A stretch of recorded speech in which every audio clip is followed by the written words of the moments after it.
Pasado alas 7 na ng umaga, kumustahin natin ang dali ng trapiko sa NLEX Balintawak. May unang balita live si Bea Pinta. Bea!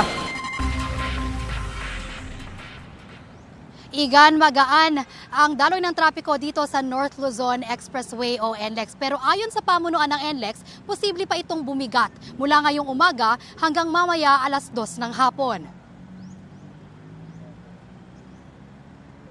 Madaling araw pa lang, bumiyahe na sa NLEX pa probinsya ang ilang pamilya para bisitahin ang kani-kanilang yumaong mahal sa buhay ngayong undas.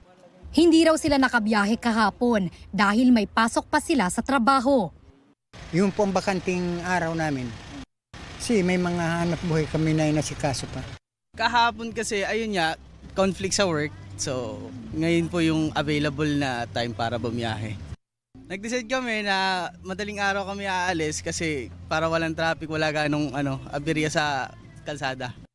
Kahit November 1 na nakaluwas, plano nilang maaga pa rin bumalik ng Maynila para makaiwas sa dagsa ng mga babiyahe pagkatapos ng undas break. Siguro sa Saturday babalik kami or siguro within this day na lang din para maiwasan yung traffic. Baka madaling araw din po kami alis. Kasi kailangan makabalik kasi yung mga bata may school na eh. Yun, para hindi lang kami makasabay sa sa daloy ng trapiko kasi magdadagsaan po kasi. Simula October 31 hanggang sa Lunes, inaasahan ang 360,000 na motoristang dadaan dito kada araw. Mas mataas ng 10% sa daily average traffic sa NLEX. Sa SCTEX naman, 84 to 85,000 na motorista ang inaasahan kada araw hanggang sa Lunes. Ayon sa pamunuan ng NLEX, handa sila sa buhos ng motorista. 1,500 ang NLEX personnel ang nakadeploy ngayon para sa undas. Nagdagdag po kami ng deployment ng mga patrol, mga traffic marshal, yung ating security, yung ating mga tolling personnel para mag-assist kung magka-concern po doon sa plaza.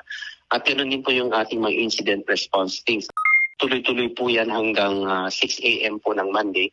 Nag-implement po kami ng free towing para sa Class 1 vehicle to the nearest exit para po makatulong pong mas mabilis yung pag-clear po natin ng insidente at hindi na po makaabala sa daloy ng traffic.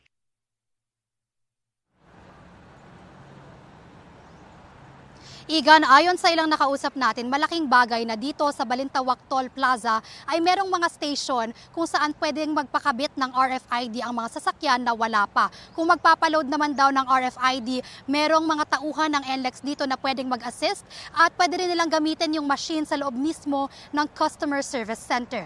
Yan ang unang balita mula rito sa NLEX. Bea Pinlac para sa GMA Integrated News.